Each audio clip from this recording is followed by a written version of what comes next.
Merci.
Good, you?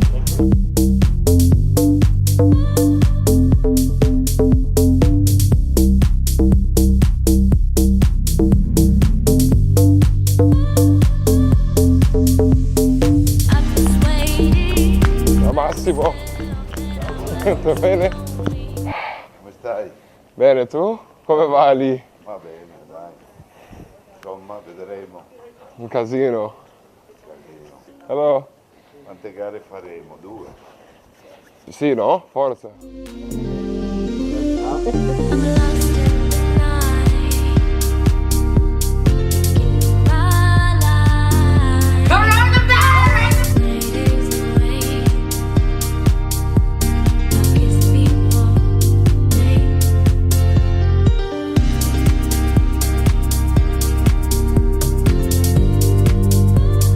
Ciao Uli.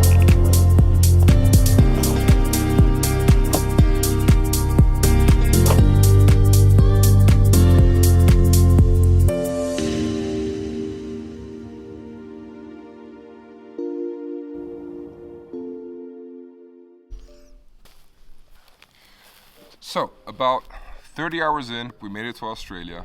The news was developing every hour on the plane. We're checking the news to see if we're going to be let into the country, if the Grand Prix is still on. There was rumors that if you're coming from Italy, you'd be blocked at immigration.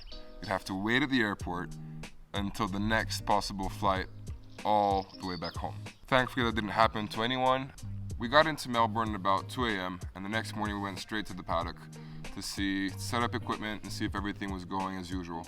And the word on the street was that there were 4 suspected cases at Haas, and there was another one at McLaren. So on Thursday, the only driver to show up with a mask on was Esteban Ocon. Everyone hadn't seen each other in a long time, so people trying to keep social distance, but this was under a month ago, so it's very different than it is now. So that night, we went for dinner with the team. Towards the end of the dinner, the news breaks out, the McLaren case was confirmed, and the McLaren team as a whole pulled out of the Grand Prix. The McLaren racing team has withdrawn from the Australian Formula One Grand Prix in Melbourne this weekend after a team member tested positive for coronavirus. Officials insist the Grand Prix will go ahead despite a number of teams being affected by Covid-19. 4 members of the Haas team were also being tested, with reports that all 4 tests had come back positive. A few moments later. 13th of March 2020. Today we're going to get an official statement from Formula One saying that the first race is cancelled and the rest of the season is compromised. I honestly can say yesterday did not feel safe at all. Arriving at the track, you're dodging people like dodging bullets, and we're all here, but obviously it doesn't feel right. I don't have a lot of time. We're about to go to the track now. We have the coronavirus pandemic happening in the world right now. If I catch it, or if our team catches it, or if someone that I know catches it here in Australia, I won't be surprised. A member of McLaren was confirmed having the coronavirus, with other cases on the paddock suspicious of having it. So I'll see you at the track.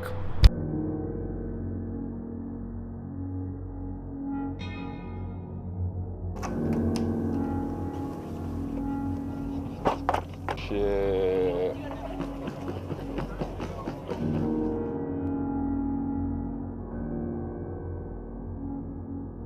Some very reliable sources, BBC, Sky, had already given the news. You got back to the apartment and the local Australian news is already saying Australian Grand Prix cancelled, yet there's no official statement saying that it was. And so you're in that middle ground, you're in that limbo, rumors and speculations over fact and official statements.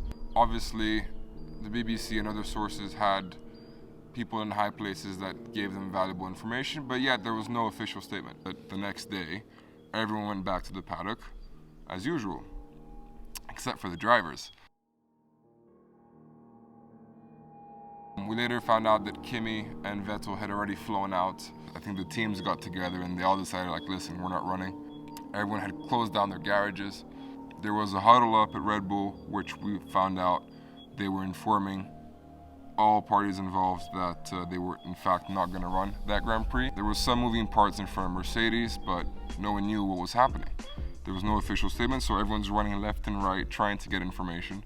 Helmut Marko comes out and gives out statements to the world press saying, look, we're not running. And as soon as that news sunk in, you could see people in the paddock getting on their phones, calling the travel agencies, rerouting flights, booking new flights. Everyone's just trying to get out of there because obviously at this point, no country was on lockdown except for China.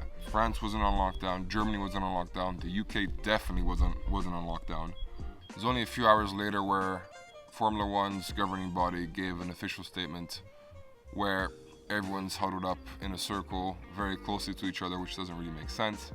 But that you see a bit everywhere. Press conferences around the world, ministers holding talks about how to prevent the coronavirus, yet they're speaking 30 centimeters away from each other. It makes no sense. Presidente, senhoras e senhores, bom dia, boa tarde. A Casa Civil só para. So first, keep your hands clean. Start working on not touching your face because one main way viruses spread is when you touch your own mouth, nose, or eyes. Before I go on, I want to be candid and let you know that this investigation... Time out. Quick shout out to Insta360. In case you were wondering how all those shots were filmed in the airports, it was literally all done on this tiny camera called the Insta360 Go, also known as the 20-gram Steadicam, because it only weighs about 20 grams. And I'm super happy with it. It was my first time using it on a trip. It's super discreet. Most of the time people didn't even know it was there. You start filming just by tapping it, which is pretty cool and seamlessly easy. You can upload all the footage directly to your phone using their case, and you edit everything directly on their app, which has crazy AI software. Definitely recommend it. The product link is in the description below. It was obviously the right decision to make. A couple weeks later, it's unthinkable that the Grand Prix would have ran with so many people in that park. Then we had to fly back. The day of the return flight though, with the whole day on our hands, we decided to visit the Mornington Peninsula.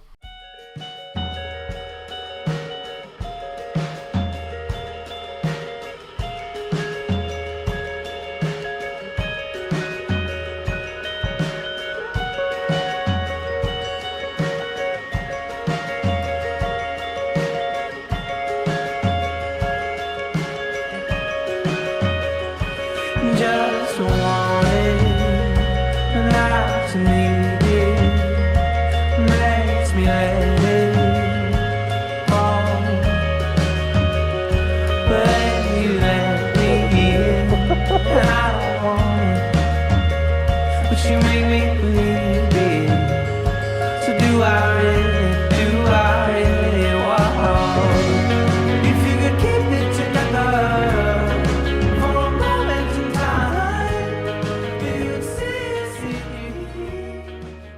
Yeah, I usually go to Turkey with a friend, which is super cool. They have the Bells Beach contest there. I love the place. And that too, all the WSL events are on hold or cancelled. Going there, I never seen anything like this. The airports were completely empty. I should have taken my skateboard, I forgot to. Would have been the perfect opportunity to ride it since it was completely empty. All right, sorry, excuse me.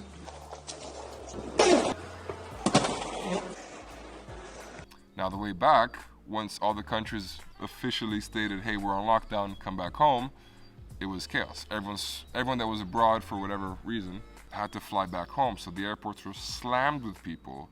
People everywhere, getting into elevators, trams, everything you're not supposed to do, people were doing. Masks everywhere. I mean, it really felt like an apocalypse. I mean, like now, we're still living through it. 3 weeks later, it's gotten much, much worse all over the world.